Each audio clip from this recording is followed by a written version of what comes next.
Hey, Being at Work listeners, welcome back to another episode. This is your host, Andrea Butcher. Something that you don't know, a little behind the scenes intel for you. Whenever I hop on to Riverside, which is the tool that we use to record these shows, I always spend a few minutes connecting with the guests and saying hello. And one of the things that I always do is I always set an intention based on the preparation work that we've done for the show, based on what I know of the guest and their story. I set an intention. And as I was doing that today with today's guest, I was immediately flooded with all kinds of emotion and got very tearful in my connecting with her, because this show is all about our humanness at work. And what you'll hear in her story is how this pivotal time in her life led her to completely reshape how work shows up in her life. Her being at work today looks much different than it did even just a few years ago. So we're welcoming today Liz Pavese. She's a senior business psychologist at Workday. But what you really need to know about Liz is how she navigated so much uncertainty all at once at a time when she had no idea how to navigate it all. So listen in as she highlights 3 specific things that we can all do. 3 things that helped her to reshape how work shows up in her life today and led her to create the life that she most wants. Check it out.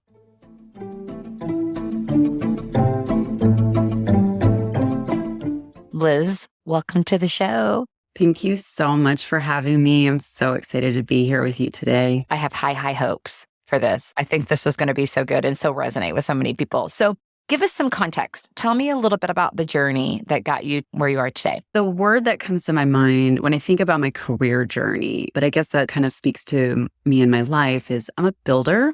Every experience that I've had has been around building teams, being a part of building a new company, in many cases, building a new program initiative, something like that. And I never really would have known that had I not stumbled upon the discipline of organizational psychology when I was in undergrad many, many years ago.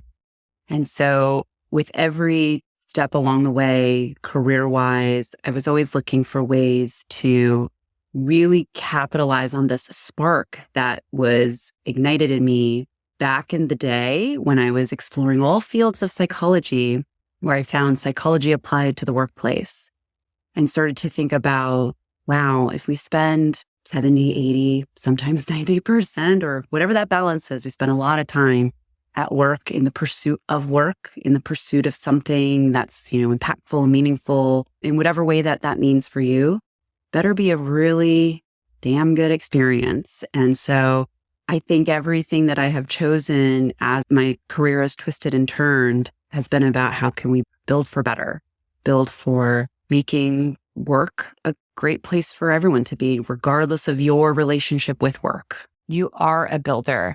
And as your career has evolved, you now find yourself in this place where you have built a life that so suits you and your needs and your passions. And I know that flowed out of a really challenging time for you. It did. It very much did. In the fall of 2018, I was in the process of finalizing my divorce, a 16-year relationship. I was in the middle of also a job search. I was pretty ready and sort of disenchanted with my current work opportunity at the time, but I needed something different. And so with those 2 things together, just looked at myself and said, okay, what am I going to do? Do I stay in New York? Where do I pursue a job? Do I just go somewhere? And then I had a lot of question marks, a lot of unknowns, a lot of uncertainty. And I realized for me to continue my healing and journey through my personal change and transition, I really needed to find a work opportunity that would bring me away from New York. So I found myself doing a quick stint in Utah for 3 months while the work process figured itself out. I was in a couple of active interview loops at the time. And both of those opportunities were bringing me back to Seattle, which is where I spent many years. And so I moved out to Seattle. It was the beginning of 2020, but I arrived in Seattle, had accepted my job offer 2 weeks into getting furniture, assembling my apartment, like trying to get settled. Pandemic hit, shut everything down. So here I was in a familiar city where I felt kind of held and cared for just because of the familiarity. But I had really no established relationships and was pretty much by myself for the first time ever in my life. So it was very unsettling, just completely unknown territory. I felt like I was in no man's land. Well, and probably for a while. Like, how long were you sitting in that feeling? I think once the adrenaline worn off, the move, the settling, the starting a new job, I was here in February 2020. And then I don't think it hit me until maybe April or May. And it hit me really, really hard. I felt very alone. I felt pretty scared, honestly. Maybe sometimes I acted like I went at life alone, but I was never alone in life. And I felt really exposed by that. I'm a pretty strong person, very strong-willed, not afraid of challenges, clearly not afraid of making changes in my life. When I need to make changes, my confidence started to waver. That confidence that I had at work, the confidence that I bring into hard things that I want to tackle, it really started to waver. And I've never felt like that ever before. I started to second guess myself a lot. And at a time where the external world, there's so much unknown. If I think about April, May of 2020, it's not like there was this light at the end of the tunnel. There was so much question surrounding everything about work and medicine and all the political noise. So how did you navigate that? I get so energized by relationships. I don't need a lot of alone time. I'm like, give me a couple hours to rejuvenate, to do my thing. That is enough. Having that much solo time was not good for me. And so I was one of those people that I truly thrived in like any amount of FaceTime, Zoom meetings, happy hour hangouts, connections with friends, back east. Any amount of that I could do was what I needed to do. I was in therapy, making sure that I had that support, and I needed that support, not just from all of those things that you mentioned around the uncertainty of the pandemic, but all of this healing that I was trying to do through understanding my relationship that had shaped so much of me and trying to rediscover who do I want to be? How do I want to be? Really leaned into that. And I think each day focusing on what's one relationship, what's one conversation or a work conversation, I started to reach out to people I hadn't even talked to in a really long time, like rekindling certain things. That's just something that I know about myself. And I was like, I cannot let this go. I cannot let this fall to the wayside. It's going to be part of that medicine that takes me through. Did the new job help with that? It did a little bit because actually my manager at the time, she was my very first manager ever in my career. So it helped a little bit. Again, with that familiarity of I have people around me. I worked with her for 6 years while I was in grad school, and she was such a pinnacle person for me to learn from, to grow as a professional young woman at the time. That made me feel comforted. I had that support. The job itself wasn't giving me that thing that I needed, the contents of it, but I felt comfortable with her and I felt really safe to also share a lot of my personal stuff that was going on because of the relationship that I had with her up until that point. Well, and when I asked you about a pivotal moment in your life that taught you a lot about yourself and your leadership, you went to this time immediately and said, for sure. And I was so struck when you said navigating all of this really helped you to define your relationship with work and to create the life that you want. And what does that even mean? Like, what do you mean by your relationship with work? Because relationships are huge for you. We've already established that. I think what had happened at that time was I had a huge part of my life shift. This part of my identity of being in a relationship, being a spouse, being a life partner, that really shaped a lot of who I was because I was with my partner for a really long time and from a young age. And then when I found this new opportunity, kind of starting to take new steps into this next chapter of just Liz, I was like, okay, yeah, new job, some familiarity, great individual who's going to be my boss again. The job really wasn't giving me what I needed. And if I was honest, I don't know if I could give that much to it anyway, given all of the other mind share that was being spent on my emotional and mental well-being. I remember sitting at my desk in my apartment at the time, and I had this shit moment of this piece of my life that is so formative to my identity. This relationship is gone. What am I taking from that? I'm uncovering and excavating a lot of that through therapy. This job isn't really quite what I wanted. What if I lost my job tomorrow? Like so many people around me are losing their jobs. I was terrified. I don't know what's left of me if I don't have that identity from my job. There was so much external fulfillment of my identity rather than identity is inside. And I didn't know what it was. I couldn't articulate it. It really scared me. Sometimes still scares me because I'm still working through some of it. When I had that oh shit moment, I thought to myself, I got to figure out, how do I want work to show up in my life? What is its meaning to me? Who is Liz and how do I want to be? Because I also think I pursued a lot of things related to work as filler, to escape things, to not pay attention to maybe the more important things in my life. It's really flipping the traditional relationship with work on its head. Just asking that question, how do I want work to show up in my life? It's such an empowering question. And it's so different than the traditional view that I think even the question can feel so foreign to people because of what you describe, because of how our identity is in our work. I am fill in the blank. That is my role versus I'm just Liz. And based on Liz's values and dreams, what's the work situation that most aligns with that? You think about it. You meet somebody for the first time. What do you do? That's usually the first question we ask. We also interpret it as a work answer many times, right? Or a professional answer. At that same time, I think what helped me start to even ask that question that you just reflected back to me was I found coaching. So I went through my coach training program, and having that experience helped me to start asking more questions, asking better questions. I always thought I was good at asking questions. But until you actually, I think, start really practicing the skill sets that are related to coaching, it made me better at my job. It made me better as a manager. It made me more discerning and to show up better in my relationships that I valued so much.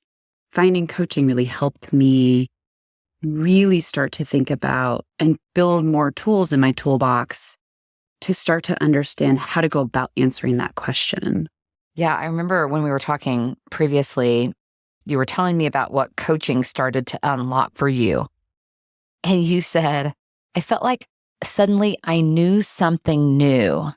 What I so appreciate about that is I feel like that's the unfolding process that happens in coaching isn't that what we're doing? We're peeling back the layers and discovering new parts of ourselves. So you started to apply those coaching skills to your life, to what you wanted. I did. It was new for me in two ways. One, the practice of learning something new. I was like, wow, this is an area of my professional work that I've not even tapped into. So that was rejuvenating even of itself. Like I was kind of in that mode of like, oh, I'm doing this for myself, but I'm also like observer, practitioner, and trying to dissect it from like a learning mode. Working with my coach, who I'm now re-engaged with and working with again, we started to talk about values. That was something we talked about when we were chatting a month or so ago. And as I started to go through the process and think about my healing is on its path, my personal healing, I'm feeling more grounded. I'm starting to settle a little bit. I'm finding my feet. Perhaps I need to start fulfilling and thinking about reworking this professional thing where I am right now. The job that I had joined when I first got to Seattle wasn't quite what I needed. And I thought, wow, let me find something that's connected to coaching. It unlocked so many new things. I got to dive into the science of it and really start to understand the power of it. I was practicing it. And then I started coaching other people. I started applying it more in how I was leading my team. This is a space I want to be in. This is meaningful. This has this extra thing on top of it. And my coach asked me, well, let's really talk about, though, how are you going to evaluate opportunities? How are you going to evaluate the kinds of companies you want to go to? How are you going to evaluate whether or not, if you're going to make a pivot, it makes sense for you? I think I always knew what my values were. I never really wrote them down. I never did the exercise to get clarity on, I can name something, but what does it mean? We might have the same value in the word, but it could mean something very different to the two of us. And I know that you and I both have our values written on a Post-it note right here, visible in front of us. Because neither of us have them written there because we don't know what they are. We have them written there as a daily personal reminder. Because I can always ask myself, regardless of context or challenge, what would positivity, integrity, service, and connection do right now? Like, the personifying my values has been so helpful for me. If they were here in person form, what would they do? I love that word, the personifying of it, because that's exactly what my coach said to me. She was like, you have 5 written down for you. What if they each got a vote? How would they vote? And I was like, wow, I never thought of it that way. That is a technique I've brought into my own practice, my own clients. It gave them life. Whether it's personal values, organizational values, they're not just the things on the wall. How do you breathe life into them? How do you make them come to life? How do they serve the purpose of why you wrote them down in the first place? What if they each got a vote? I'm going to cast votes for my values. Knowing your values, writing them down, bringing them to life, that's been a big part of helping you to reshape your relationship with work. I know that another thing that has been really helpful for you through that process is really discerning whose feedback and opinions matter. Because there's so many people that want to advise and guide with good intention. Feel like right now, Liz, I need to hear this because I feel like I'm getting lots of unsolicited advice right now. And I'm perpetually thinking thank you for the feedback. And then thinking to myself, I'm going to tuck that away and I'm going to do what I want to do. How have you learned to discern whose feedback matters? I think to your point, one, I look at all of whether it's unsolicited or not. I try to look at feedback or advice as it's information. I don't even put the labels of feedback on it or advice because they can carry their own connotation. Okay, this is information. And what do I do with information? I look at it and I figure out, how will this serve me or how could this serve me? So I think that's the first thing I do is I just reframe it, regardless of who it's coming from, as information, data that I can or cannot use, depending on what it is ahead of me and how that aligns. Then what information do I really pay attention to? I think about, what voice is it coming from? Is it coming from a voice that I admire, that I respect? Is it coming from a voice or a place of care and compassion? It has to do with, where are those relationships? Is it coming from a totally different devil's advocate point of view that I might not want to hear, but I might need to hear it? And then I use my values against that, right? You talk about casting a vote. One of my values is honesty. So if I look at my information that's coming to me and I say, well, I might not be ready for that, but if my values had to cast a vote as to whether or not that's important, honesty would probably say, yeah, that's important to listen to or even consider. Just hear it again. So I think they play with each other. And I think then the last thing I'll say about that is how to discern is I'm getting more comfortable with what does my intuition say about it, which can be hard. We say, trust your gut, but we know a lot. And that intuition, that gut instinct is usually pretty spot on. And we should honor that. How can you tell the difference between your gut, your intuition, and ego or pride? How does it feel different to you in your body? There's different types of knowing. Right? You have mind knowing, the logical part. You have this emotional knowing. You have this body knowing. You can feel things. And they're not always in alignment. And one usually manifests before it gets to other places. And then when all of them are in alignment, you kind of really know. I have body knowing. That's the first thing that's ignited in me. You can call it lots of things, that spidey sense, whatever. I feel things in my body way before I'm able to articulate it logically or in verbal form. And to me, that really is not ego. I think it's because I have an attunement to how things resonate, how information coming in, how experiences resonate with me because I feel it first. Perhaps if it happened in the different order, if it was more kind of mind knowing and more logical, and I might not be able to tell really the difference between pride or ego because I might have the answer already or I might have that response. That's just something about how my process typically is. And it's such a personal thing, isn't it? I so appreciate how your response was so personal because it is a process of really tuning in with yourself and how you're feeling and paying attention. And that doesn't happen overnight, does it? It's like coming to trust ourselves and paying attention. And I've had to like really mess it up to realize, oh, I know how my gut was sending or my intuition was sending me messages that I disregarded. And I know what that felt like. And I can pay attention to that in the future. I also think for me, when you talk about it's personal, younger Liz, I would say it was a lot of ego and pride of, I know the answers. I know how to respond. And there's something so powerful about when you talk about like power of pause or just taking a beat. I think when we're too quick to respond with something, it can be that maybe ego's coming into play, but perhaps we just need to take a moment to really let something sit and simmer.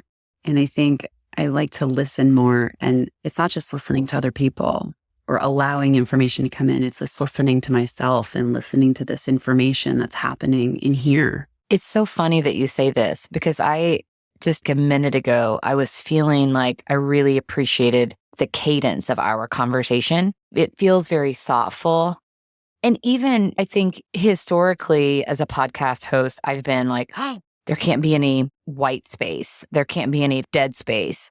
But no, I mean, let's let words sit and simmer a bit and give the people that are listening to us an opportunity to really feel the words that we're putting out. There's intention behind this.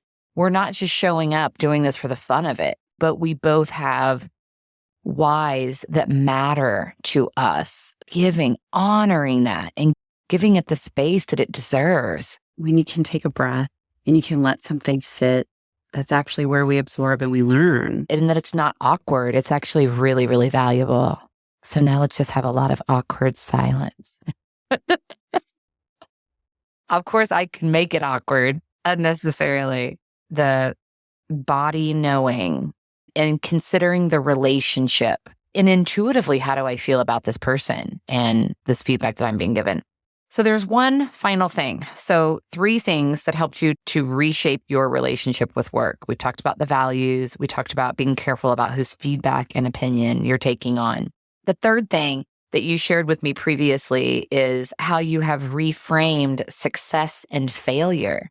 I think many overachieving or very high achievement orientation individuals, having goals, achieving the goals, that was always the ultimate, right? It was the measurement stick of, did I succeed? Did I hit that? Did I miss the mark or fail? And I think the first test of, oh my goodness, well, I had that goal and it's just really not going where I want it to go. Case in point, here I am, 2020 in February, moved back across the country. All these things, I'm like, oh my gosh, what do I do now? I think that was the first time like I didn't quote unquote achieve the goals that I had for myself. But as I started therapy and exploring coaching, like it just all these alchemy of things that were happening over the first year and a half that I was navigating this path and this new path, it really started to flip the script on me to truly, not to sound cliche, but to appreciate the process and the path. It is so important to have goals, a direction, whatever those things are, and for them to be fairly well defined, right? So we can make informed choices to get on that path. But when you're so invested in that outcome and in that goal, that being the definition of success and failure, you're probably going to fail every time because the best laid plans very rarely unfold in exactly the way that we think we're going to get there. And I had like slap in the face and slap in the face over and over again these past 3 years, where that's important, yes, but you have to be open and flexible and really care about success and failure being more defined by the journey that you're on and more defined by the successive steps along the way. And what if there also is no such thing as failure? It's pivots and reshaping and reframing. So that's a work in progress. I hear a lot and talk a lot about not being so attached to the outcome. Enjoy the process. Be grateful for the journey. Is that how you do that? How do you do that practically? What does it look like not being attached to the outcome? I think part of it is, for me, it's about when I'm defining like a goal, how hard and fast is it? Is it completely rigid, or is there flexibility within it? We all grow up with these metrics of success that society tells you or families tell you. And you're like, yeah, I did that. Go to college. Whoa, great. Find a partner. Okay, great. Maybe get a house. Oh, wonderful. Checking off these boxes. And I don't say that those are wrong things. Those are wonderful things. I've had many of those things in my life. That's not a measurement of successful living to me. So instead, I start my year with thinking about what are the 3 areas that I really want to focus on? What really matters to me? And I just kind of have this loose target against it, loose goal, loose aspiration. I mean, it is practicing goal setting, I guess. It's actually breaking down that big thing. It's not about that achievement of that, but what's the little steps along the way that I have to start taking anyway to even get on the path toward that, and really celebrate those small things. I'm, for example, finally dedicating time to learning Spanish. And I could say, well, once I learn it, okay, once I could carry a conversation, that's success. No. Doing my 10, 15 minutes, 30 minutes of speaking, kind of exercising those muscles. When I go to my Mexican restaurant, am I trying to order in Spanish? Like those little things, that's success. I'm putting those things into practice. I'm not waiting for the big splash to celebrate. It's not about the ultimate outcome. It's about those little achievements along the way. I love that. Makes me think of that. I love Atomic Habits, James Clear. Oh, there's so much brilliance just packaged in such a great way in that book. At some point in the book, he says, we don't rise to the level of our goals. We fall to the level of our habits. So I think of those small wins as like, what are the little things? So here are the 3 big areas I want to focus on. And then every day asking yourself, what can I do today to get closer to that? That's huge, because I was going to ask you for some coaching on something that hasn't happened. And now I can see in my head where I'm getting in my way. I want to do a lot more international travel. I started my career in a global firm and I traveled internationally, and I really miss that. And I still get an opportunity here or there, but not like I did. So created a vision board of all the places that I wanted to go this year. And I did get to a couple of really cool locations, but they're almost like trips I already had planned. Santiago, Chile, I'd never been there, and my daughter was studying there. So I wanted to get there this summer, and we did. But I also I really want to get back to London because I have great friends in London. I used to work in that city a lot. I miss it. So I had London on my vision board, and even talked about all year how I was going to London at some point in the year, and it didn't happen.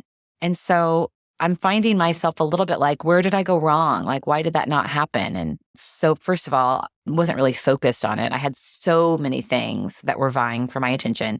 You said 3 big things, not 15 or 20. But then also, I think I was attached to I've got to go to London versus broader and just a little more nimble. And I think there was some angst behind it. I've got to do this. Not going to be helpful to helping to attract that into my life. No, you end up feeling worse about it. And despite all the other things that you did. Right. That's so good. Thank you for that coaching. Isn't that what we do? We get so down on ourselves, and rather than saying, oh my gosh, I went to Santiago. How cool was that I got to experience that? In a whole new place. It is wonderful to have that. But yeah, don't beat yourself up about it. I'm all about progress, not perfection. And so I think that's another thing that helps release in the reframe of success and failure I don't believe in perfection, but it's about progress. And we don't take the time to celebrate progress. We just don't. I mean, our brains aren't naturally attuned to it. It's been wired for it. And I think when we're in our professions, right? I mean, the work you do, Andrea, we're there to always look for how to improve, how to do it better, how to, right? Because that's just what we do. That is what we do. But in order to improve, we also have to see what did we do? How are we getting there along the way? And that gives you so much momentum. It's energy. Yes. It's energy that gets you on a roll. That's where success is born. That's where growth happens, which is why your story is one that so resonates, is because out of this really dark season emerged something so beautiful and so good. Isn't it interesting? I've been so fortunate now to have this conversation with over 160 executives and leaders. Tell me about a pivotal moment. And it's never, let me tell you about this really great thing.